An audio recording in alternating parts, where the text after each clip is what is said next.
Hey guys, it's Marshall from Going Gear, and today we're going to take a look at the third bicycle light from Niteye that we have. Showed you the B10 and the B20 before. This is the B30, so this one has 3 LEDs. This is my favorite of it. I think this is the most versatile of the 3. We're going to go and open it up, show you what you get. You've got some specs on the back. Actually show you those real quick.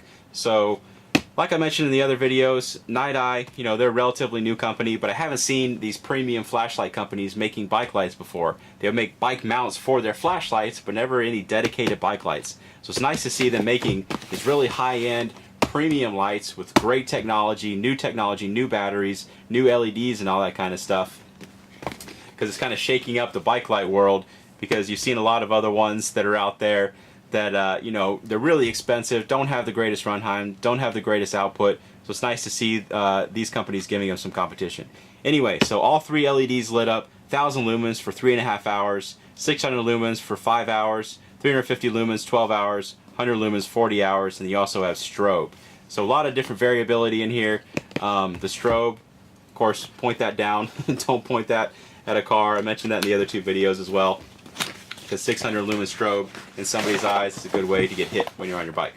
Nice padded case, so it holds everything that you get. User manual and warranty information, always worth a read, so you can figure out how to use this thing. Power adapter, so you can plug this into your wall and charge the battery pack. That just connects to this battery pack. Talk about that more in here in just a second. Pressure pad, that's how you control the light, or one of the ways to control the light.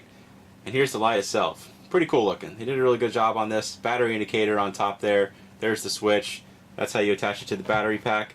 This right here is the mount. So this will go on your handlebar or roll bar or whatever you're attaching this to. And you can see, just screw that and it tightens up. So really, really adjustable fit.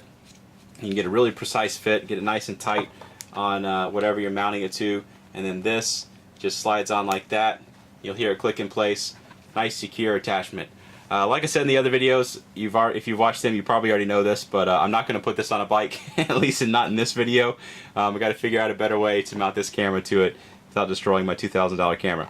So go and take that back off, but I have actually mounted this to my bike. It holds it on there really, really well, nice and secure, and you can adjust the angle to exactly what you want. It's a really nice option. So that's the mount, and then you have a Velcro strip right there so you can attach the pressure pad to the grips on your handlebar or wherever else you want to attach it. Alright, got all that stuff. These are the 3 pieces we want to keep. So here's the light itself. The way to attach the battery pack, same way you're going to attach the charging cable. Just plug it right in. Of course, you don't really need to do this with a charging cable because it's not that big of a deal. But on this one you have the screw so you can tighten it in place, and it's going to hold the 2 pieces together so you don't have to worry about it coming loose mid-bike. Hit it with your leg, or smack it with your finger, or have a trail or a tree branch around the trail, knock it off or something like that. Battery pack, another quick note, you've got this nice big strap so you can attach this however you want. It's very flexible, so you can get a really, really tight fit on the battery pack, on your down tube, or wherever else you want to put this thing. And you have a decent amount of length, so a lot of adjustability. You can put it all kinds of places on your bike, strap it to your leg if you want to. Actually, that's probably a bad idea. Don't do that. So the pressure pad goes into the back here. You don't have to use this. I like it. I recommend using it. I think it's a pretty cool option, because that way you don't have to take your hands off of your handlebar grips. You don't have to reach over and start messing with this thing if you're on a sketchy trail, if you're in an area where you need to have good grip on your handlebars. So the light itself, if you want to, you can control it with just the switch. You don't need the pressure pad. I should remove it just so you can see what I'm talking about. So this switch right here, lightly press it, gives you momentary activation. Actually, let's zoom in just so you can see the slide a little bit better. I'll show you some other stuff on it real quick. So there's the LEDs down in there. So you have that big CREE XML LED, smaller ones on the side, and you'll see that those kind of frosted or diffused reflectors, what that does better when we go outside. It makes a really nice beam, really nice combination. I like this one the best out of the 3. There's your battery indicator, so it'll show you the battery life, but you'll see that better. There's the port to attach the pressure pad mounting part on the bottom. This thing just screams quality. Really great machining, great anodizing. They did a very nice job on these. So anyway, the interface on this, lightly press that switch, It's like a two-stage, like a camera switch, where you have the shutter release, where if you lightly press it, it'll focus, and press it all the way to take the picture. So same kind of thing. So lightly press it, and you have your momentary activation. Press it all the way, and after a couple seconds, you have your constant on. And that's where your battery indicator comes in, right there. Press it down all the way again, and you have your beacon flashing mode. Again, point this down, point it down. Don't point it at the motorists around you unless you really want to get hit. So flashing mode lets people know where you are. Can't really think of a lot of other uses for it than that, but it's very effective at that. I've seen people on the road with these, and it does a really good job of letting people know where you are. So that was the hard press. So if we press it all the way down, that's how you switch between your output and your flashing mode. Lightly press the switch, and it'll switch between 3 different outputs. Actually, 4 different outputs, sorry. Pressed a little too hard. So I don't know how well you're going to be able to see this, but you can see, so you have the 2 side ones lit up, and then the center one lit up, and then all 3. So you have 2 different intensities with the side ones, the center one, and then all 3.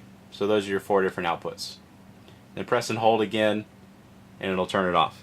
And you get the same exact operation with the pressure pad, but the nice thing about it is it actually has 2 switches, and you can do it remotely. So again, you don't have to take your hand off and mess with the light.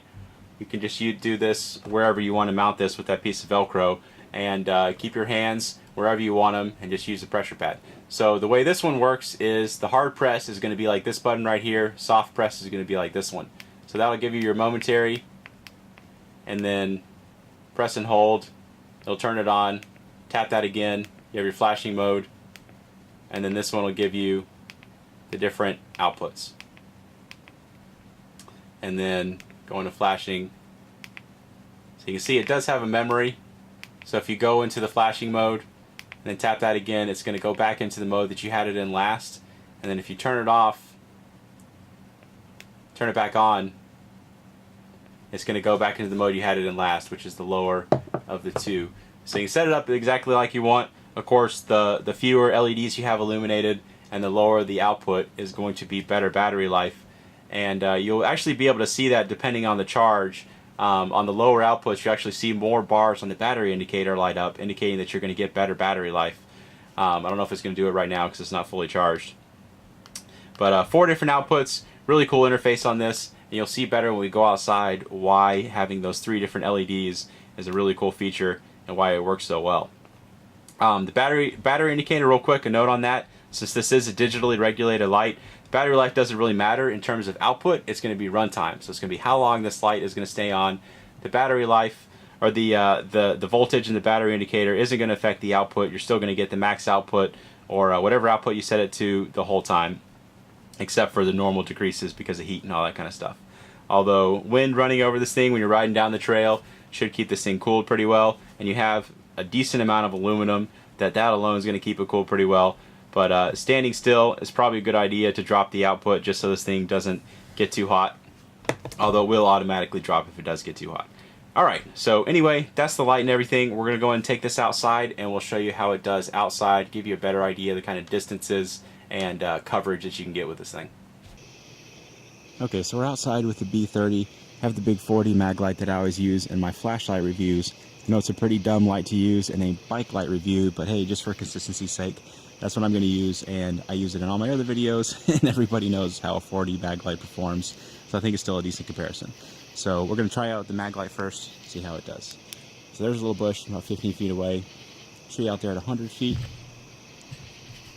Honestly, when you're riding, especially riding single track through the woods, probably 100 feet's about the max. You should be lining stuff up, you know, more wide open trails, and obviously urban stuff. 100 feet sometimes isn't enough, but neither of those distances are going to be a problem at all for this light. We're going to go and turn it on to constant on. So there you go. This is the really floody. You can see how well we can make this. So just the 2 LEDs lit up. So let's go through the different cycle settings. But this is what I was talking about. This is the benefit right here of all those 3 different LEDs. This is just the 2 LEDs with those really diffused lights. So you can see it just lights up everything in front of you. Really cool for this kind of application. You know, you don't need the distance. It's great for that. When you do need the distance, you add on. There's that center LED turned on. Just the center LED. You can see the kind of distance you can get from that. That's 100 feet, lit up really well. It'll obviously go a lot further than that. There's your strobe. And then there's all three LEDs lit up, so you can see you get the nice combination of that really wide floody beam plus the distance. And then there is, again, the 2 LEDs on the lowest setting. Some more up close kind of stuff. Maybe you're looking around at night, not necessarily riding, because this wouldn't be all that useful for riding. It's a lot better than a lot of the other lights on the market, unless you go for the really high-end Lupine or one of those kind of brands. But you can see on the highest levels, this definitely contends with pretty much anything else out there on the market, even the really high-end stuff. So not too bad. Really useful beam, really great interface on this, and we're going to show you distance here in just a second, just so you can see what it can do with 100 yards. So let's go ahead and try that. Actually, first, let me zoom in on that tree, just so you can see how well it's lit up. And this is on the highest output with all 3 LEDs lit up. So pretty good. Definitely no question about what's going on out there. Let's try out some more distance. Okay, we have some more distance to work with on the B30. Still got that 4D mag light, so we'll try out the B30 here in just a second, but let's try out that mag light first. There's my chimney at about 25 yards away, because I know you encounter a lot of chimneys when you're out cycling. And then there's trees, which are a lot more likely to encounter at about 100 yards away to the top of them. Let's try out that B30. There we got it on. So there you can see the really floody beam. Definitely goes out to 25 yards, no problem. There's that center beam. And there's all 3 lit up. So 100 yards to the top of those trees. It's not going to be a super thrower, but you can see distances are no problem for this thing at all. So it's a great bike light. Very versatile. Lots of different modes and everything. Very cool features on it. I really like the beam and the adjustability and the battery pack and everything on this. So there you go. That is the Niteye B30. If you like it, you can buy it from us at goinggear.com. Any questions or comments, you can reach us in the comments or at goinggear.com. And if you liked the video, be sure to subscribe. We put out a lot of other flashlight and gear videos. Thanks for watching.